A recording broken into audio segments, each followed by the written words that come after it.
Pros, save more on what you need to get the job done right. Right now at Lowe's. Get 15% off select custom entry and interior doors. Plus, save $80 on the DeWalt 20-volt Max 2-tool combo kit. Now just $169. And at the Lowe's Pro Desk, bring us your materials list and get a quote in minutes. Handwritten, a photo, or even a sticky note is all you need. Keep your jobs moving faster and on budget at Lowe's. Valid through 7/8 while supplies last. Selection varies by location. Don't let your decision paralysis demon keep you from watching something great this weekend. Subscribe to ScreamShare, the newsletter that serves up a 5-minute breakdown of the best horror available on streaming. I'll have essential weekly movie picks covering new films, classics that you need to catch up on, and a movie that's always streaming for free. So subscribe now, and you can even be part of some frighteningly fun watch parties we're putting together that'll let you be part of the conversation. So click in the link in the show notes or go to screamshare.beehive.com. That's screamshare.beehiiv.com, and make sure you whitelist your welcome email so you can get updates for all of the news and updates. And now the body count continues. Ladies and gentlemen, boys and girls, it's been a fucking decade. That's right. We're talking about Kill by Kill on Kill by Kill. Well, greetings and salutations, Internet. It's your old pal Patrick Hamilton, coming to you once again from the same place I've been sitting for the last 10 years. This is the Kill by Kill podcast, where normally we are dedicated to celebrating the least discussed component of any horror film, the characters. But today, we'll be discussing ourselves. And of course, there's only one person whom I want to look inward with about this ridiculous endeavor we've been on for nigh 10 years. The one, the only, my goodest, my bestest internet friend in the world, Gina Radcliffe. How are you doing today, Gina? I'm doing well. We're at 10 years. I'm sitting on a pile of pizzas because the Knicks won the championship. Yes. Like I had anything to do with it, but still, I'm going to take credit for it.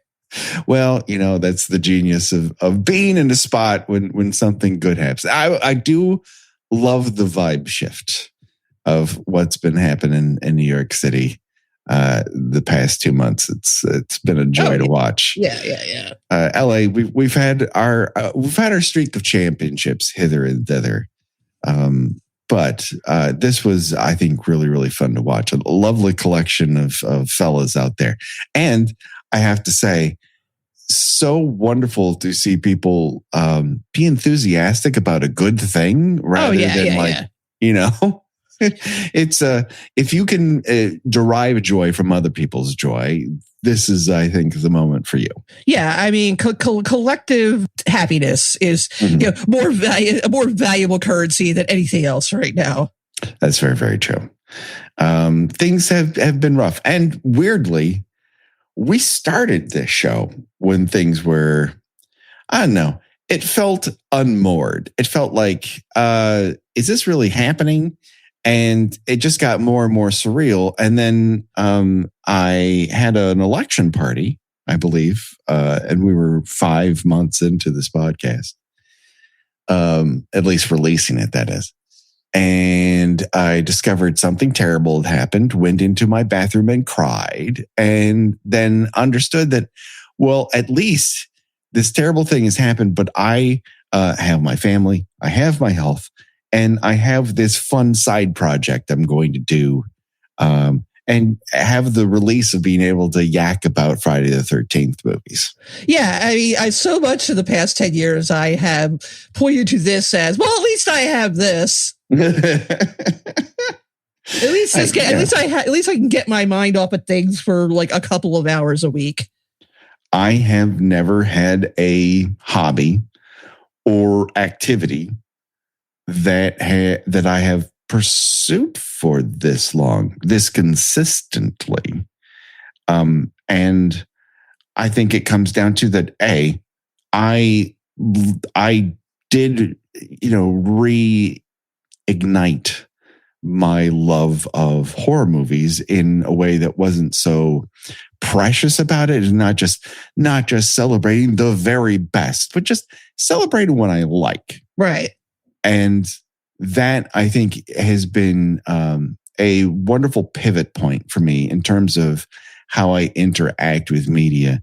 Because in the decades since we've been talking about horror movies on this show, I feel like the conversations have often very much gravitated to this entirely, it's either the best thing that has ever been or it is the worst thing that's ever been committed to celluloid. And I don't like that. I feel like the shades of gray are ultimately where some of the most interesting things are. It's fun to be on the winning team, let's say, but that's not the end all. Like at the end of the day, you also just have to like basketball, not just winning a championship. Yeah, exactly. And as a result, I think I've opened myself up to more a well-rounded, let me put it that way, media diet. That's not quite as needing everything to reach this threshold of perfection that we can all agree upon, nor is it like something we all have to point our fingers at and yell, this is the worst thing ever. That being said, Veronica is the worst thing yeah, ever. that I think that remains the collectively, the worst thing we've ever discussed. And and yet I am still eagerly waiting for his vampire spaghetti western to be finally available for streaming. That's very, very true. And we will talk about it as soon as it comes out. And, not to rehash, but I think what makes Veronica particularly astounding is the confidence. And it's the confidence that you enjoy in most, supposed good, bad movies, is that the person behind the camera and the main creative voice is like, finally, people are going to get the uncut me. Here, I'm putting me on screen. And then you look at what me on screen is, and you're like, well, that sex worker was raped in an alley by a giant spider? Okay. Sure. That's you. Nailed it in one. Not a fun movie to watch. Very fun movie to talk about. Yes. And I think that's where I've also really enjoyed this process, because I think I worried a little bit after Friday the 13th, exactly how the show, what it would change into, because our initial format, I discovered, became maddening when applied to other movies. I thought it was going to be universal. It's like, no, we cannot break this down. We will end up strangling each other and then ending the show. Yes, I think Friday the 13th it may not be unique in many ways. I think you could say it's standard issue slasher and whatnot. I do think it is unique in the terms of which we tackled it, because I don't think most movies can hold up the level of scrutiny to its stupidity and simplicity the way we were able to in those initial years. And also, I think it helped that early on we were every other week because I had a full-time job, a very full-time job, and I just simply could not commit beyond that. And it was only during the pandemic where I was like, oh, looks like I've got extra time. and things got busy since, and I regretted it hither and thither. But also at a certain point, can't I just commit to an hour plus every week to sit down with you and yak about a movie that we watched? Yeah, and that's why, and also, neither of us have turned this into, because we're not really looking to make a career out of this, because in case anybody hasn't noticed, neither of us are particularly good at schmoozing. Right. It's not our strong suit. Patrick is better at it than I am, but I'm pretty much non-existent at this point on Blue Sky, Threads, Place. I mean, I have accounts there, but I can only pop into those places for so long before I'm like, fuck this. And it's like, when Twitter was Twitter, it was okay. I was pretty active there. I had built a pretty good audience there. But then when, it turned into a sewer toilet, I'm like, nope, no amount of promotion, this full toll this is taking on me. Yeah. And Instagram, it's okay. I mean, listen, there's no, holy site that is untouched by some sort of corrupt influence. So that's neither here nor there. I just can't with Twitter. I just can't. No. I cannot. It just withers my soul to have to deal with it in any way, shape, or form. So yeah, took the show off there. I don't, it's not someplace. I think I have one thing for my job. I have an account that I try not to ever go on to. But I don't contribute. I really don't like to surf it. It's not something that I feel good about. It makes me feel dirty. Yeah. Whereas, I don't think Threads is better. No. necessarily. But every once in a while, someone goes, I'm looking for a horror podcast, and I throw it out there. So I think there's maybe it's not as, I don't know. It's all terrible. It's all run by the worst people. Yeah, no, we have a very dedicated audience, and I am delighted to communicate with. It's like I don't know what else we can do at this point to, we've accomplished a lot. We've been on a couple of, best horror podcast lists. We made it to the front page of iTunes, which is fine. Yeah. We made it to the front page of Spotify, which was great. And it's like, I can't turn this into, rubbing elbows with the horror community. It's like, I don't have the time. I don't have the skills to do that. Yeah. And there are those that do, and I don't begrudge them in any way, shape, or form. I think whatever we've amassed over this decade, which is wild when you think about it, is because we've collected people along the way, and those who have found the show and really enjoy it stick with us. And we've amassed enough of them to remain popular, and no one's boosting us necessarily. I think at this point also, there's just the issue. I feel like probably a lot of horror podcasts are just sort of plateauing at this point because it's so oversaturated at this point.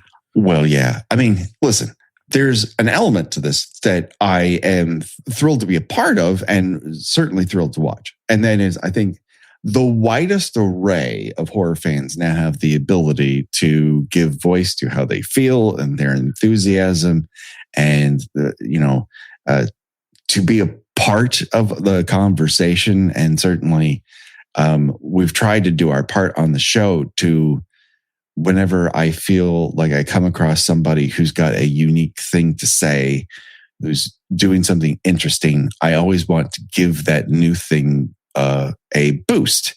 And over the course of the show, we've brought on a lot of people who've gone on to make their own shows into big things, and grow their audiences, whatever form of art or commentary that they're doing. And I'm thrilled about that, because the audience has expanded, that I love the wider array of POV that we're getting these days. But, and I know I've said this before, but I doubted whether or not there was space for us in the podcasting universe, because when I looked up horror podcasts, I found that there were already 10 to 12 horror podcasts on iTunes. 10 to 12. And I thought, that's a very crowded space. I'm not really sure. How are we going to stand out? I mean, I think we've got a unique format, but I'm not, is that what's going to set us apart amongst this sea of options that people had for themselves at the moment in time? But you know how we made it at some point is because there are a few podcasts that kind of lifted our artwork a little bit. Yeah. I mean, yes. Here's a shout out that we should probably give straight up, because while you and I obviously are putting a lot of time and effort into this, we have been helped out along the way, and first and foremost by Josh Hollis, who we knew from the Flophouse Facebook group. And I'd gone to see Neil Breen movies with here locally in LA when he lived in town. And, he is just this guy who we all knew to be talented with artwork. And I reached out to him, and said, would you consider coming up with a logo? I have the barest of idea. And it was an early cartoony take. And at the time, that wasn't the trend. And over the course of the show, once we had to switch off of being an exclusive Friday the 13th podcast, we had to come up with something that was more general in terms of our look. And he was the person who came up with our skull artwork. And we were first on the scene with skulls. And let me tell you, in terms of podcasting, not in life, everyone seems to have a skull. Gina, hold on. I'm not claiming that we invented skulls. I'm saying in terms of artwork, I think we're in the podcasting field. We push skulls forward very early on. Yeah, there's also a podcast. I'm not going to say it, but their name of their podcast is Blank by Blank. Yes, and it's like so few variations of us out there. And listen, one of those 10 to 12 podcasts was Werewolf Ambulance. And to this day, I find Werewolf Ambulance a fucking delight.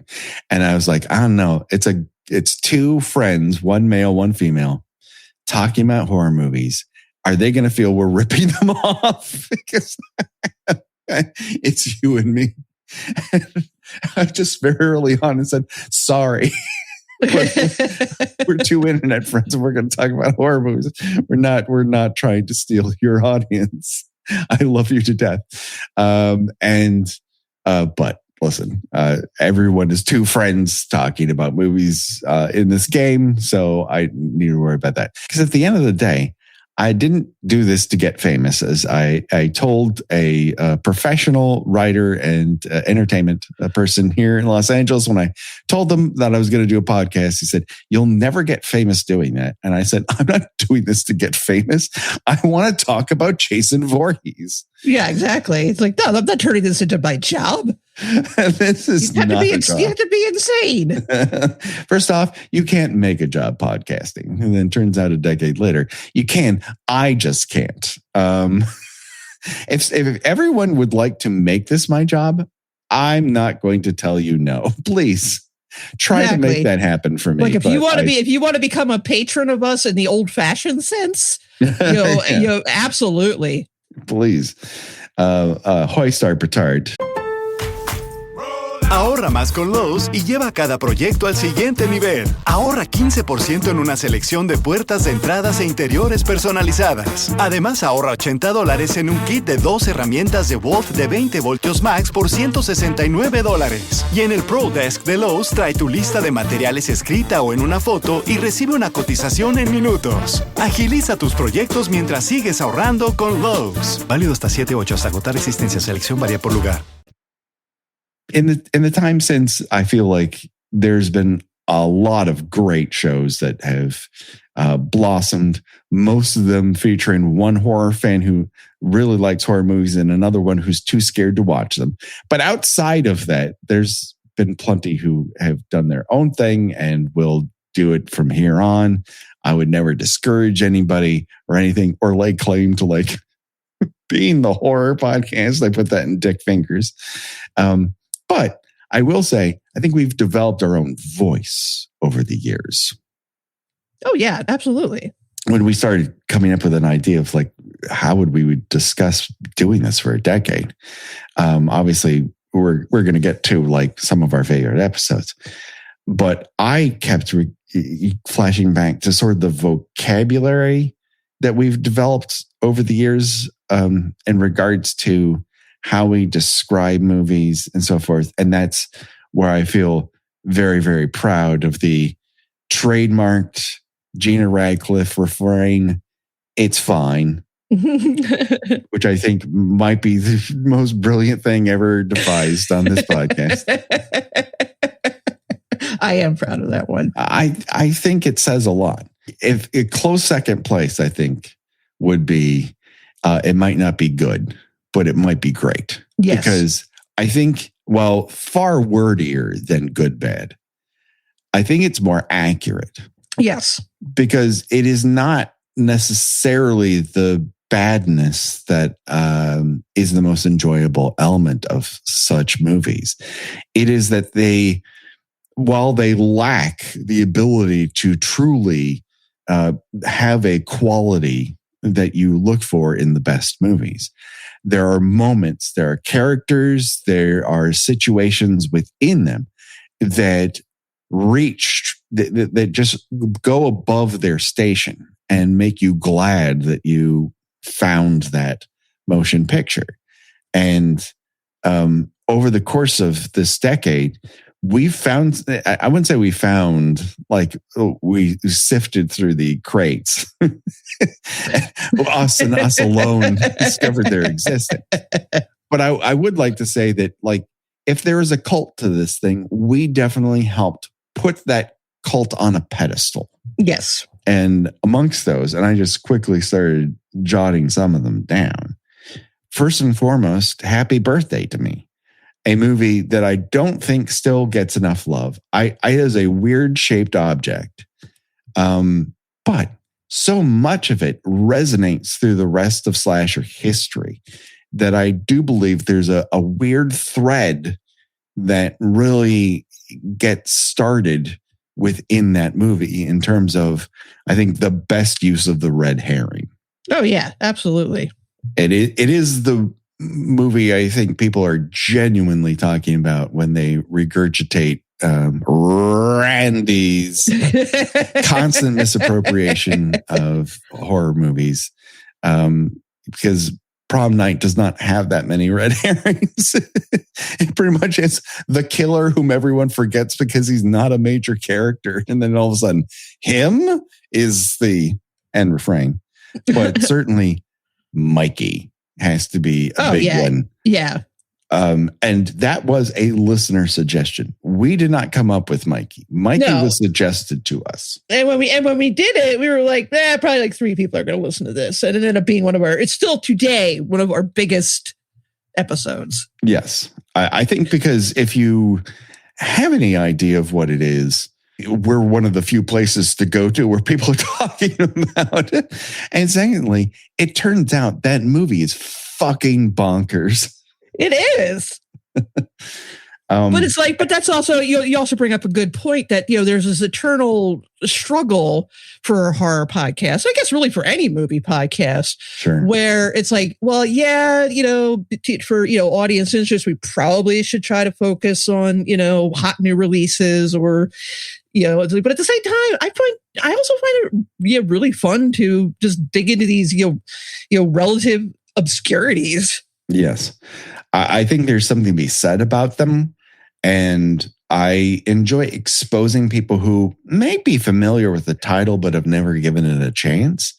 And there's a bunch of those, that I could. Mortuary would be a one that I think back on fondly along those lines. Scream for Help, which I think is one of the most bonkers motion pictures we've ever covered on the show. Oh yeah. It's just so repugnant. It's the sleaze level is through the roof.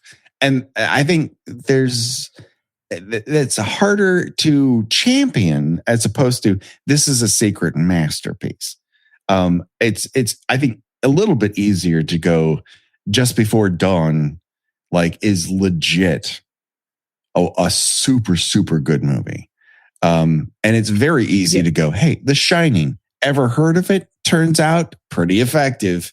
And I enjoy talking about The Shining and everything, but I go into talking about something on that level or The Exorcist with a lot more reticence than I do something that, again, might not be good, but might be great. Then other people who have obviously contributed over the course of the show is Revenge Body. Because I'm like, hey, you make music. I think I just threw it out there in general. Who out there can actually make music that might sound like what we're trying to go for? Because early on in the show, and part of the reason why I've had to do so much remixing is because I thought it was a great idea to use the disco theme from Friday the 13th 3D. And turns out, it is a great theme. It is a great theme. As a piece of music, I still think it is tops. But in terms of will this be allowed on the podcast platforms in a day and age where there's more and more music recognition software, that was a bad idea on my part. Well, yeah. And so he rescued us by coming up with not only a great theme, but a ton of great remixes that we used for our main franchises for a really long time. And then we ran out of remixes. we were left with some remixes that I believe people put a lot of time and effort into, but also sound like you're a dirge for your computer dying. Yes. That's how I would describe them. They don't really make a compelling opening theme to really get you rocking. That being said, every time I hear the theme, I'm very, very proud that we get to call it our own. And so if you love the show, go to Revenge Body Memphis at bandcamp.com and, throw him some bones and download those remix albums because they're really fun. Anything else that we need to address before we get into maybe some of what we're calling our faves? We're not building a top anything list. Just when we think back and we were ever going to suggest people listen to episodes of the show, what would we recommend they go and listen to first? I think I don't know that, other than, technical issues and, inadvertently, having a couple people on who are having a couple guests who are later revealed to be sex pests. Out of 10 years, 3 sex pests, I think, is a good ratio. Yeah, they weren't exclusive to our show, I don't think. They were not. We've had a couple shows where the vibe wasn't, quite there. I'm not going to get specific, but again, would I say don't listen to those episodes? No, but overall, our catalog is pretty solid. So my list basically is, as you say, standout, episodes we would recommend to other people to get, a feel of the, of the vibe of the show, and episodes I just find myself coming back to a lot. Okay. Just for, because they make me laugh out loud. And you can listen to them without having PTSD flashbacks, unlike me. Once I edit an episode, there was a time where I could hear myself again, and that time has come and gone. I'm so sick of my voice.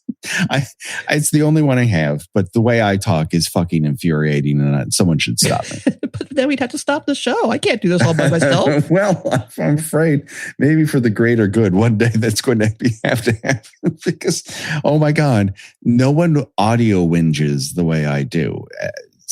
I hate it. I hate listening to it. And yet I do every single episode. Well, I think you sound fine. Well, thank you. I appreciate that. Vote of confidence. So where should we begin? Do you want to go first? You want me to go first? Why don't you go first? All right. When I think about, am I going to introduce somebody to this show? What is the core of this show? Right? I'm going to go back to Friday the 13th. Now, the process of beginning this show was having the idea, trying to get anybody interested in it for nearly 2 years. Back when podcasting seemed like the only way you could do it was to hire a professional studio or know somebody who had all of this audio equipment. You had to do it in person. You had to mix it live, blah, blah, blah, blah, blah. No one wanted to do it. They thought that's a funny idea, but what that's not going to fucking do anything for you. And I'm like, I don't want to do something. I just want to talk about Friday the 13th. So if I'm going to talk about Friday the 13th, I reach out to you because I, A, know that you're funny online. B, we both do a collective podcast talking about The Boy Next Door, the J-Lo thriller. And I know this could work because the segment I pick up is talking about the discovery of a dead body that appears to be on springs inside of a closet. And I'm like, there's juice here. There's juice about talking about death scenes in a movie. And I reach out to you. I'm like, fine, let's try some technologies. Those technologies don't work well. And we flail. I think we recorded the first episode 3 times before we actually got to a recording session that was good enough to keep. We didn't know what the format of it was. And we allowed ourselves to flail. So early on, I think we at least allowed ourselves to fail and determine what was the general shape of what a show was. And then we get to a certain point. Okay, we're out of the initial 4, right? You can go Friday the 13th for, quote, Dick Fingers originality. 2, genuinely good movie. I think my favorite. 3, an interesting curio. 4, a platonic ideal. And then you get to 5. And you're like, how is this going to go? Because neither of us truly love that movie. Right. Certainly in comparison to what we had done up until that point. Like, this is the first real dip in the road. And you know that you're having better movies come after it. And my smart idea was, instead of just doing 2 or 3 deaths, let's cram a bunch in. Let's try to do 7 deaths in 1 episode. And you can tell that there's a bit of a rush to it. And after that, we instantly slow down because we realize that the devil is in the details here. And as a result, I love Friday the 13th Part 5, Volume 1 with our good pal, John Brandon. There's so much weird detail to that movie that instantly is like, you know what? This isn't about quality. This has to be cataloged. We have to get in here and get under the hood, figure out what the fuck's happening. And that episode has so many things that we ended up revisiting over and over and over again. I don't think it's as long lasting as Amy Pascal's Get Bunked, which I think the first true catchphrase of the podcast was Get Bunked. Yes. Whenever I've seen that, and it is rare, when I see Get Bunked used in the wild, I'm like, oh, that's crazy.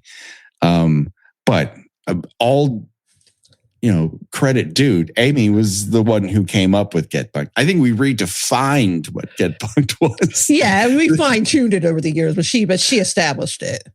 She established it.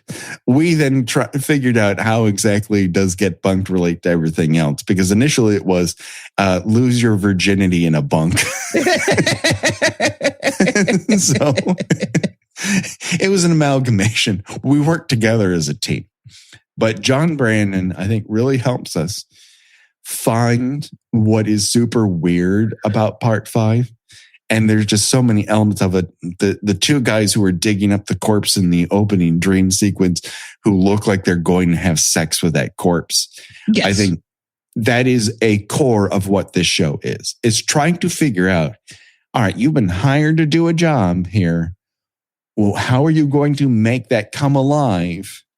And maybe some of the unintended consequences of your over enthusiasm being captured on celluloid. Or being caught in what appears to be a mutual S&M relationship that revolves around car maintenance and shitting in the woods. If I need a pick-me-up, that is the episode I go back to and listen. I think it is one of our finer hours early on. And I think we were immensely helped by the people who we convinced against their better judgment to join us here on the show for an episode. You say against their better judgment, and yet we've been complimented many times by our guests for our professionalism and how fun doing the show was. So yeah, I do think I think we benefit somewhat because we don't have any other professional interviewing capacity in which we might demonstrate that we're okay at this. It's just something we developed over time, and luckily, people like John and Amy and so many of our early guests allowed us to have a bit more of a train. They were training wheels because it's not that they weren't fantastic wits and they brought a shit ton to the show, but the pressure was a little bit lower. I didn't have to worry about flaming out in front of them as much because we were all just, internet friends trying to have a fun time. And then when we ended up having much more professional guests on, they had provided us those training wheels to confidently pedal when the rubber hit the road, as it were. Right. Exactly. How about you, Gina? I think, the one that I come back to, the episode I come back to the most often, if I just need a quick laugh, is probably the Seduction, which started out as a Patreon episode, I believe. And then we eventually released it on Maine. Our typical, I think, a December drop when I'm in Wisconsin, and then it's hard for us to record that much in advance. Yeah. I just think it's so silly and so fun. And we spend about 3 minutes imitating the yes guy from The Simpsons because there's a character in there's a scene where Morgan Fairchild and Colleen Camp's characters go to a department store, and there's a guy trying to sell them little tchotchkes, and the fanciest May company you've ever seen. In your life. And he's literally like I have this exactly. It's just and just going on about how he clearly Andrew Stevens' character is clearly hidden in her closet before and jerked off on her clothes, and she just keeps bringing her clothes to the dry cleaner, just mystified as to what this substance is on them, and it's just it's a terrible movie, and it's not horror, it's a suspense thriller, but it just I don't know, I just laugh. I probably listened to it at least 10 times at this point, and it still just makes me laugh out loud each time. I love that's there. It's such a weird movie, and I think it was a little bit of a revelation for me because for whatever reason, I don't know, my idea of what Morgan Fairchild was somehow calcified by barely seeing her on television when I was a child, and then being name checked by John Lovitz on SNL. And I don't think she's the greatest actress that has ever been, but she actually acquits herself very well in a weird movie. It is genuinely odd and contains one of the weirdest hot tub sex scenes that we've ever covered. And we've covered a ton of hot tub sex scenes on this show. I think it might be the only one that ends with someone getting killed. Yes, but also she doesn't realize it, which is no one can. Apparently, the pumps on this hot tub are so loud that you can't hear someone approaching. That his stabbing is mistaken for him having an orgasm. But she's also just if I can get this where I need to go. She's very focused on the job at hand for her. It's like a sexy version of that scene from Airplane. The guy gets stabbed. He's trying to tell her that he's been stabbed, and she thinks he's dancing. She continues to disco. Oh God. The Seduction. It's a good one. Yeah, it's had a couple lives, but that's I think the enjoyable thing about having this level of catalog is that and reviewing it, I'm like, oh yeah, that's right. The Mutilator. That's a good episode. Like, it's like, oh, that's right. We did cover that, didn't we? Holy shit. Sometimes you're looking for movies like, have we covered the Mutilator? We have. Oh, that's a good one. Oh, that is a funny one. Oh, Vanessa Guerrero. She's a great guest. Why haven't we had her on in a while? I don't know. And you just forget what has happened in the past because there's just too much stuff. Yes. Next up for me, I think is a movie that was very early on when we decided, okay, if we're going to do this much Friday the 13th and we're going to break it up for this long, we have to have some palate cleansers. We have to talk about something in between to just kind of reset our brains. And they don't have to be as long. Sometimes we would do it a one and done like Prom Night, which I do enjoy that episode. We actually talked to the now woman, mother, and productive citizen who I took to senior prom for that episode. That was a nice touch. I like that. That was a great touch. Yeah, it's not really something I'm able to repeat very often. To date, the only person who knew me in high school we've had on the show. But we would either do a one and done, or if it was something that I thought there's more meat here, we could do a full kill by kill breakdown of. And the first one that I think that really caught attention and ended up putting us on the front page of Apple Podcasts, iTunes at the time, was Hello, Mary Lou, Prom Night 2. Those 3 episodes really typify what we had learned from digging into Friday the 13th and applying it to another movie. I think to the skill level that motion picture deserves. And at the time, it had just recently, like within that month, popped up on, I think, Amazon Prime, which was at the time almost a Tubi. Like anyone could upload something. Right. And I was like, oh, this has been lost. Like this hasn't made the transition from DVD. People didn't have access to it. And its presentation was essentially the way it had run on USA Up All Night. And so we have some really great guests throughout that. People who came back multiple times, and that really allowed us to give that movie its due at a time that was important, before other podcasts who were much more popular than we'll ever be ended up giving it an even higher profile. And supposedly we're going to get a Blu-ray 4K of it sometime in the near future from a boutique label, and I can't wait for that to happen.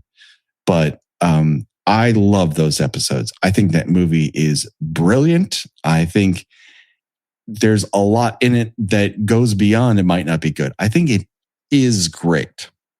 Oh, yeah, for what it is trying to do. Yeah, no, absolutely. It is still very unique. Yes. And just recently, over at ScreamShare, we did our virtual watch party. And because it is on YouTube in full, we covered Prom Night 3. The Last Kiss. And I was a little reticent because I'll just come out and say, it's not as good as 2. Not much is, right? Yeah. But it has so much to offer. It is so much better than I gave it credit for. It is a genuinely fun watch. Yes, every second that Lisa Schrage is not on screen, which is the entirety of The Last Kiss, you miss her. That being said, I think it is genuinely fun, and you really get to see the kind of movie that Ron Oliver had wanted to do with 2. And I think it's kind of better that it was, you had a director who had a bit more skill set. That being said, Ron Oliver becomes a very, competent professional director who has made hundreds of movies at this point. So it's interesting to see the pure uncut Ron Oliver that is in that movie, and it's really fun. So one of these days we're going to pick that back up again, and we will never be covering part 4, which everyone has told me sucks donkey dicks. What does not? Hello, Mary Lou, Prom Night 2, volumes 1 through 3. No. Pros, save more on what you need to get the job done right. Right now at Lowe's. Get 15% off select custom entry and interior doors. Plus, save $80 on the DeWalt 20-volt Max 2-tool combo kit. Now just $169. And at the Lowe's Pro Desk, bring us your materials list and get a quote in minutes. Handwritten, a photo, or even a sticky note is all you need. Keep your jobs moving faster and on budget at Lowe's. Valid through 7/8 while supplies last. Selection varies by location. Gina, what say you? Okay, mine is also a multi-part episode. It is 2 parts, and that is our dive into Fear No Evil, which I think is the weirdest movie we've ever covered. Possibly. Yeah, as I said when we did the episode. I had never seen the movie before we decided to cover it because when I was a kid, I found the VHS box art to be terrifying. And it is terrifying. Yeah, absolutely. I was just like no, this looks evil. You know what I mean? And it went to places I did not expect. I was not counting on all the homoeroticism in it for one thing, which again, and I'm pretty sure you can't get away with saying, well, they didn't intend that. No, that was intentional. Yes. This is a definite component of the movie they're trying to get across. Right. And for a movie that was made in 1983, 1982, I mean, that was daring. Yeah. And I'm not saying it works entirely, but because again, it also kind of gives it an ew kind of tone to it, but also it's like that was still kind of a bold move, and so I think just the and I'm not seeing a lot of other podcasts cover it. And I think just, it's another one kind of like, Happy Birthday to Me, where, how, strange it gets. You would think it would get more attention, but you don't actually hear a lot of people talk about it. But it's not just that we do a dive into how bizarre it is. It's also really another one that's really funny too. And I think that you complain that you go on too long about things, but one of the things I honestly love is how much homework you do in advance. I just bring vibes to the show and goof them ups and quips, but you bring actual information and trivia and the only thing I knew about Fear No Evil going in was that the actor was the brother, or is, I think he's still alive, the brother of Alison Arngrim, who played Nellie Olson, and that she has some. And that she at some point accused him of molesting them as children, molesting her as a child. I mean, so there's that element, going into it. I mean, it probably takes away from people trying to promote the culture. Yeah. I mean, certainly, yeah. I mean, it's not like, you're supposed to feel sorry for this character or anything like that, but it does add a somewhat unpleasant shade to it. But I think it's a good balance. I think that was the first episode we sit from Horror Queers, who's become one of our favorite, guests. So I just, again, there's just so much we bring to that, both, serious looks at it and also a lot of silliness. Yeah. Well, I think it came at an interesting transition point for the show because we're at that moment.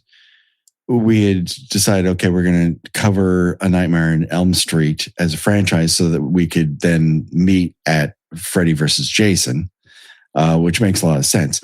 But as such, because we couldn't cover Nightmare in the same way we had been doing Friday the 13th, primarily because there's just not as many deaths in those movies. And at a certain point, you could only stretch them so thin. So I did have to start filling in what is the content of the show beyond just because Friday the 13th was so dense with weird details that not every movie we were going to cover was going to be that. So what details can I cover? And I think finding those backstories of how did this come to be just developed naturally over the course of the show. and you listen back to the Friday the 13th episodes, I'm not giving you a shit ton of backstory. There's very much just making fun of the actor playing a hobo is what we're doing the vast majority of the time. Yeah, I do.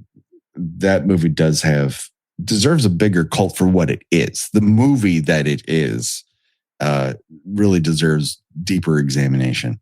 Speaking of A Nightmare on Elm Street, if I was going to go back to any of those movies, there's a ton in there where we got a lot of interesting information. From the original, we learned that Nancy's mom has snuck vodka bottles in every possible cranny in the entire house.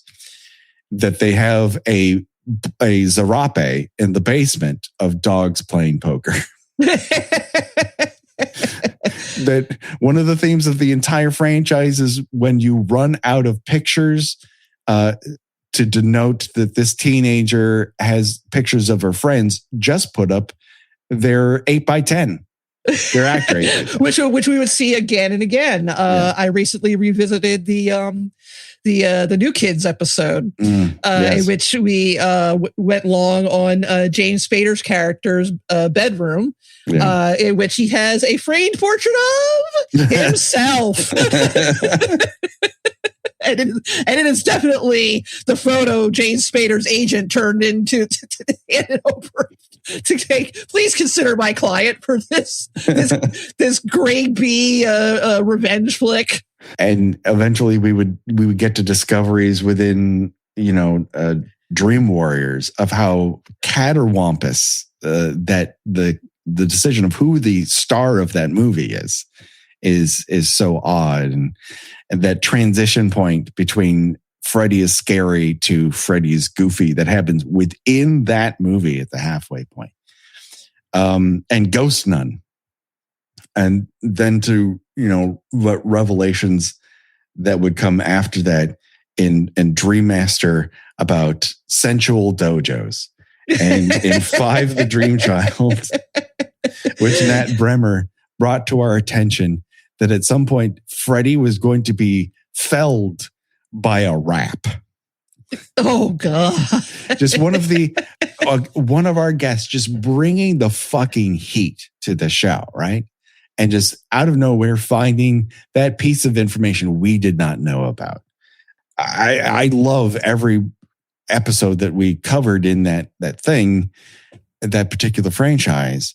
But I have to say, Freddy's Revenge, I think, is the one with the highest degree of heaters out of all of them. Well, because Freddy's Revenge, featuring one of the patron saints of Kill by Kill, Clu Gulliger, in our favorite scene, in which a bird explodes and he accuses his teenage son of doing something to make the bird explode. Like, I guess force feeding it a firecracker or something. I don't know. Somehow via the drugs he's supposing that his son is taking, this has caused the bird to escape its cage and explode in midair. Is one of the purest moments in which, when we were talking about it, I was saying to myself, I wish I was just listening to this. I wish I wasn't having the discovery. I wish I was listening to it and having the discovery, because then I could just enjoy it for what it is. But we have Terry Mesnard on the show that was before he had done any podcast. And I think it was the first podcast he had been on. This is, I think, the first time we have Joe and Trace on as a duo. In that particular volume number.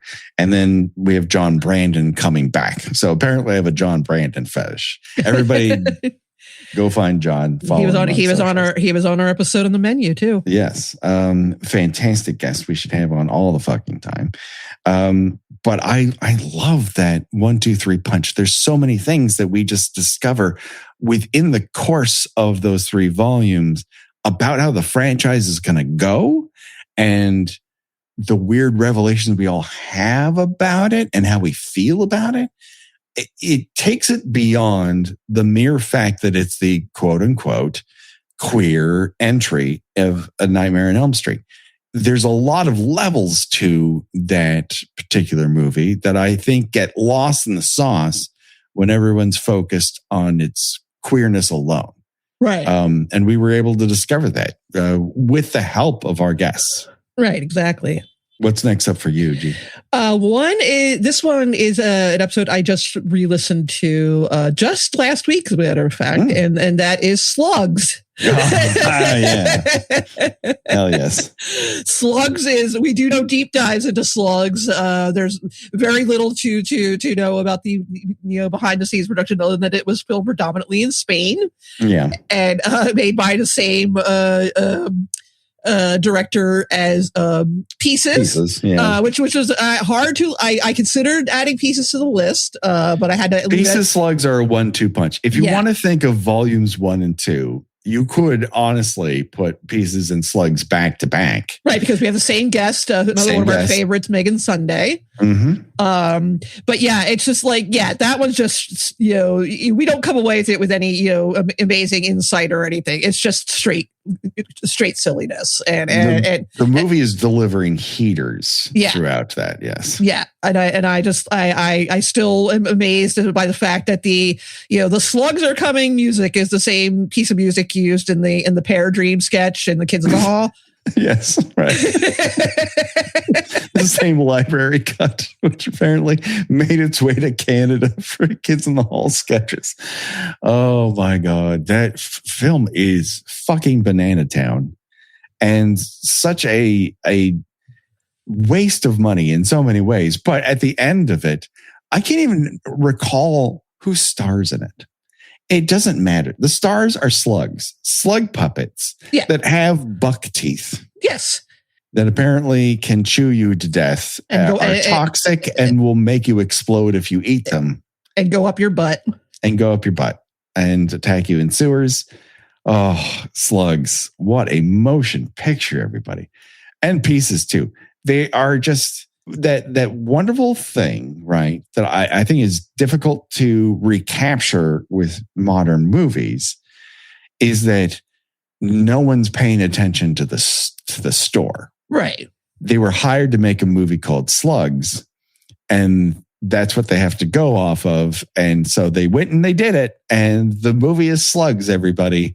And the end result, like, no one gave it a second look. No one is minding the store here. I mean, the great thing about that episode is you don't actually have to watch Slugs because we describe and discuss all of the salient moments in it.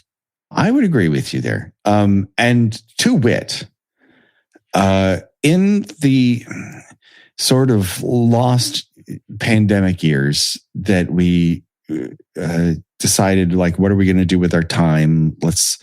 Maybe we talk about Hannibal, which we did for 3 years, which was a lovely revisit of a show that I adore and still do to this day.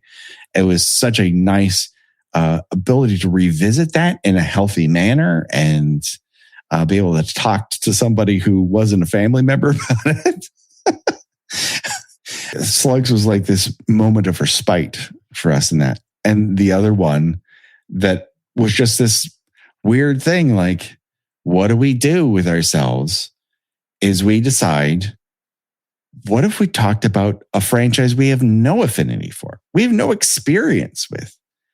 We're not, a lot of these movies are things that we had seen before. We're like, wouldn't this be a good idea? Or, the Fear No Evil is this core memory of that VHS box being so fucking frightening. What is the movie behind it? And at a certain point, I suggested to you, do we just talk about a random entry into the Saw franchise? Right. Because we don't have any affinity for it. And I doubt it's going to be good, but we'll give it, let's give it a whirl. And so the first time we talked about Saw at length was an episode we ended up calling Saw's Giving. And it became a tradition here on the show. And, the wonderful thing about Saw's Giving was it gave us thanks for all the other movies we like. I really enjoyed our time talking about Saws because in a way it freed us from having to know that much about what we're talking about. For a show that we dug into details of Friday the 13th. We dug into the motivations behind a scream. Here's something we just don't really care for at all, and then discover a weird affinity for over the long term. And of course, Steven Sadak from We Hate Movies was the perfect person to help guide us along in that journey. Right. Yeah. No, they're absolutely, they're predominantly, I mean, I still to this day remain shocked that Saw X was a genuinely, watchable, if not actually good movie. Yeah. Like, how is this possible? Like, oh wait, now they're getting competent. Now we figured out the heaters. It's an even worse example. I guess in terms of like how long it took to hit quality of the journey that Fast and Furious takes. Whereas like the first one is just like the scummy, it's barely above direct to video. And the second one, you lose your star and you don't even really know what you're doing. You try to make it a completely different movie. The third one abandons all continuity whatsoever. And then by the fourth one, they're like, maybe we try to make it fun, ridiculous. And 5 is like, oh, we figured it out. It took 5 movies to figure out what Fast and Furious was. And then it falls apart at 3 movies later. But Saw taking 10 films to come up with an idea where it's like, oh, no. This is how you make a Saw movie. It's actually good. Is just revelatory. Pros, save more on what you need to get the job done right. Right now at Lowe's. Get 15% off select custom entry and interior doors. Plus, save $80 on the DeWalt 20-volt Max 2-tool combo kit. Now just $169. And at the Lowe's Pro Desk, bring us your materials list and get a quote in minutes. Handwritten, a photo, or even a sticky note is all you need. Keep your jobs moving faster and on budget at Lowe's. Valid through 7/8 while supplies last. Selection varies by location. What's next for you, Jane? My next one is also, you know what? I can't remember if this was a 2-parter or a 3-parter, but either way, I gotta give props to Cobra. Our Cobra episodes. Yeah. It is a 2-parter. Okay. Mm-hmm. I still think about to this day, and I was also listening to the Deadly Eyes episode recently, and how you brought up to our guest Adam Peacock how you wanted to be on his show and be from the viewpoint of one of the members of the murder cult in Cobra. And actually, unfortunately, I believe Adam's show, he ended it at some point. And so unfortunately that dream was left unrealized. What I ended up doing was being a character who from My Bloody Valentine, who was forced by a greeting card company to open a greeting card shop in Valentine Bluffs, and only learning upon arrival there that Valentine's Day was something they weren't allowed to celebrate. I think we also discussed the idea of going on in the guise of someone working a merch table at the Black Roses concert. Yeah, right. Yeah. Again, you know what? We should reach out to Adam and just say, why don't we bring the format over to Kill Viscount? Yeah. But yeah, I still think about that murder cult and how we did a whole riff on, because there's like a guy in like a 3-piece suit just there, just like clanking axes, and it's like, okay, is he like an accountant during the day, and this murder cult member by night? Yeah. There are so many questions in this movie, that tantalizingly go unanswered. Truly, and like, why is he cutting his pizza with scissors? like why do you need to? I mean, like a pizza comes pre-sliced. Yeah. You don't need to, cut out a triangle of pizza. And he's eating that pizza with leather gloves on, Gina. Why does he look so fetishy? Why are his pants so tight? Why, as you pointed out several times, does he have the gun positioned in his pants to look like the head of his penis is sticking out? What has to be a very fucking intentional choice, or the most beautiful unintentional choice of all time? Why is it that a leading man and his leading lady who were allegedly falling in love in real life while this was filming, how could they not have a measurable grain of chemistry between them? Why does she have a fashion shoot in front of robots? Why is Sledgehammer there? Why isn't Sledgehammer there more often? Yeah, that's a good one. I do feel like maybe we should bring back the one action movie episode. We've been come and go with it. There was a time where I thought there was going to be a fall slot. There was always going to be a action movie we could, take apart in the same manner that we did Commando and Cobra. We've gone there, hither and thither. Of course, the last time we did it was The First Power, which we discovered that there was a drive-by hoofing in that movie. I've never seen somebody drive by hoofed in a movie until that. Oh, I love it. I love it so much. I love this show. All right. My last one that I think I need to get out there and off my chest is Christine. I'm just going to come out and say it. It is Christine. I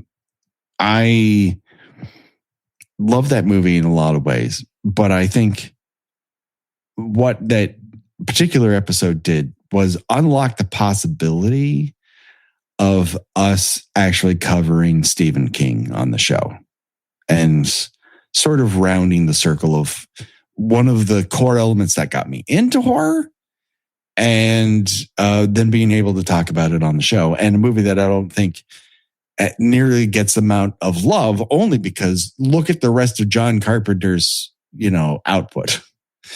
If you've made Halloween and The Thing and In the Mouth of Madness, where is Christine there? And it turns out it's actually very high up that list if give it a whirl.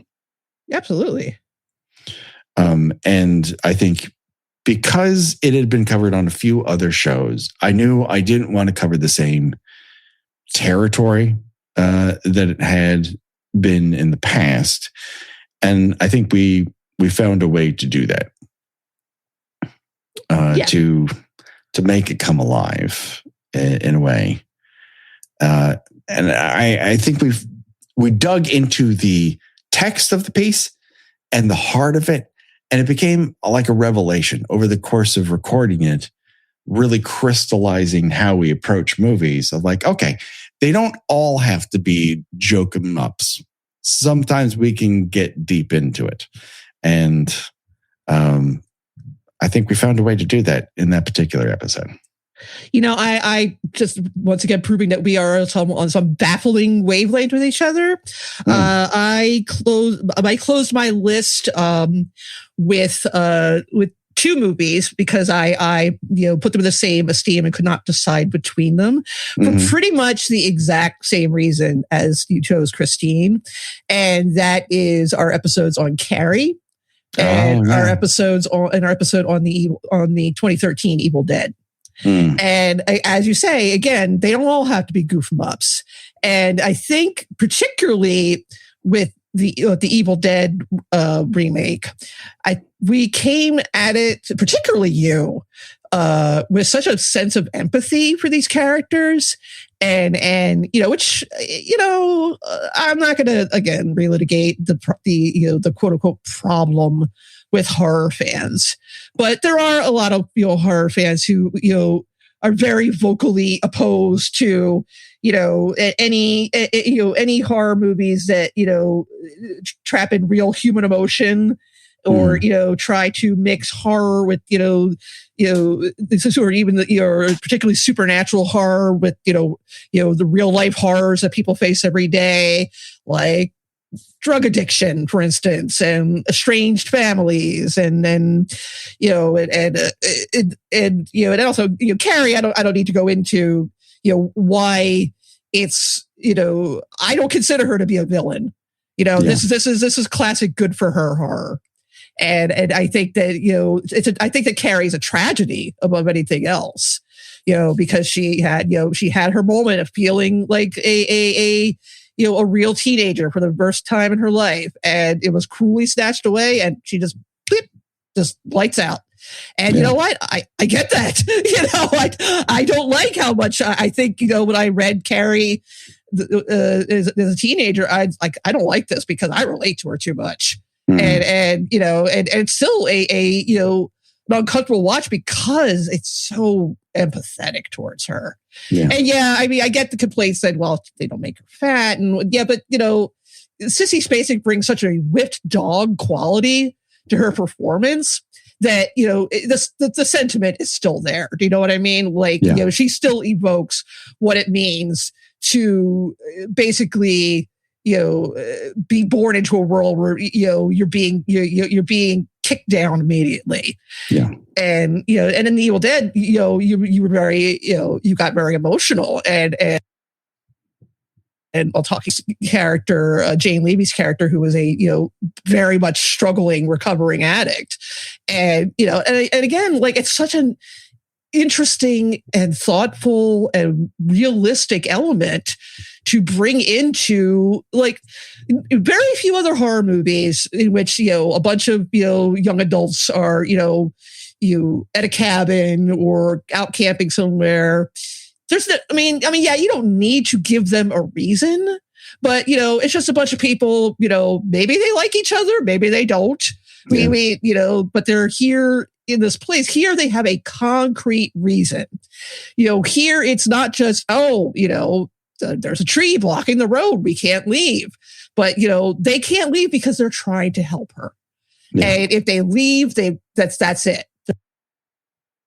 The last chance of getting her clean. And it's such a believable reason for them to stubbornly, try to ride out whatever's happening. That's like, wow, you really put, and not to say that, every entry in the Evil Dead franchise so far has been solid gold for me.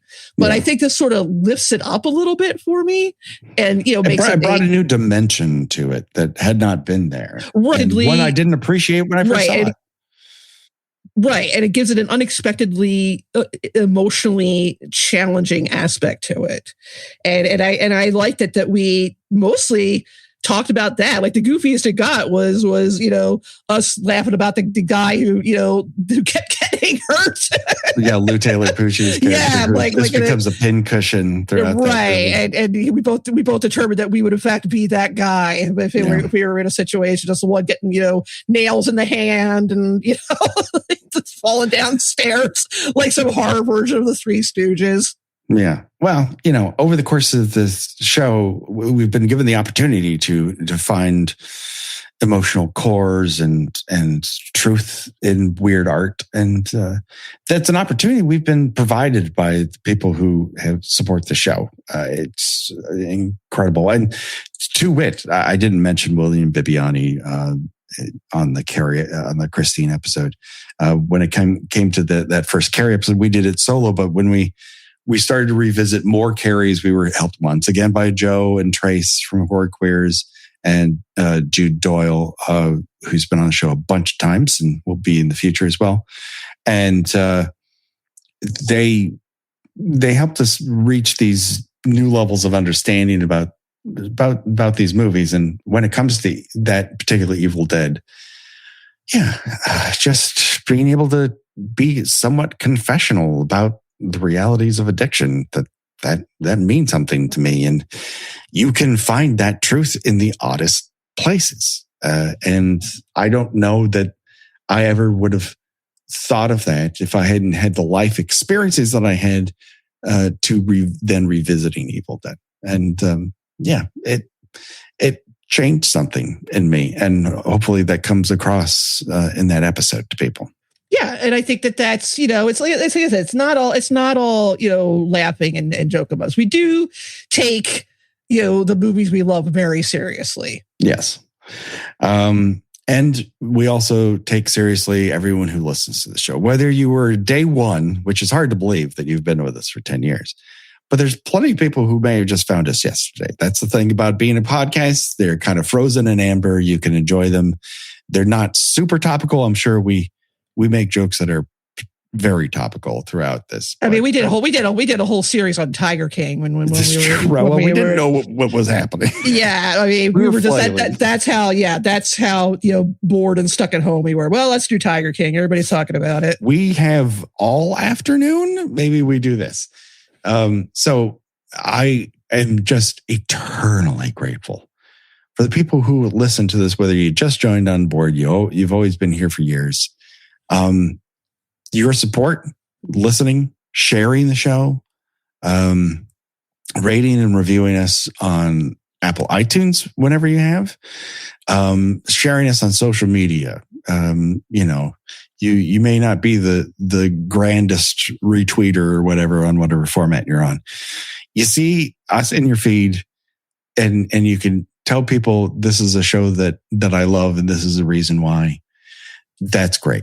If you're just a silent supporter, you are a passive listen for me and I enjoy hearing your voices. We appreciate you. Yeah. You're a Patreon supporter. We love you to death. Yeah, I could have gone into a whole thing on my favorite Patreon episodes. Absolutely. And we've been handed fantastic suggestions for listener choice episodes there. We get great feedback on our Q&A episodes we call Chat by Chat. It's a freer way for us to interact with a wider array of motion pictures that may or may not make main feed for whatever reason. That support, no matter where if you just jumped on YouTube, whether or not you've bought a t-shirt, whether, you should absolutely, be subscribed to Gina's newsletter. All these things help support the show. And we really appreciate you. Thank you for spending time with us in this very, very goofy waste of time. Yeah, I mean, we hope you think of it in the same way we do, as sort of a respite from the everyday miseries of the world. Because I've come to rely on it a lot, and talking to Patrick both here and in our group chat and in all, it's really become a balm to my soul. Yeah. And as a result, you've enriched our lives and you've given us this little island of sanity beyond our friends and family, to extend that feeling to you. And I can't tell you how much it means to me, but that just about does it. Don't worry, folks. The body count will in fact continue. We're making it past the 10-year mark and starting a new era, as next week we will launch our next franchise. We won't be saying a fond farewell. We'll never revisit you to Stephen King, just as we never do to any of the previous franchise we cover on the show. But we will be starting a new one that we've threatened would be what we would talk about if we made it to 10 years. So I guess if you make the threat, you better follow through on it. Exactly. We will be discussing Child's Play / Chucky. We're going to be digging into, again, one of the best horror franchises of all time. Not that there aren't peaks and valleys, but it's certainly the franchise that has made the healthiest evolution over the course of its time in the media spotlight. And we're excited to discuss it. Next week, we'll be talking about Child's Play. So until then, don't worry, folks. For myself and for Gina, goodbye, everybody. Bye. They're all gonna laugh at you.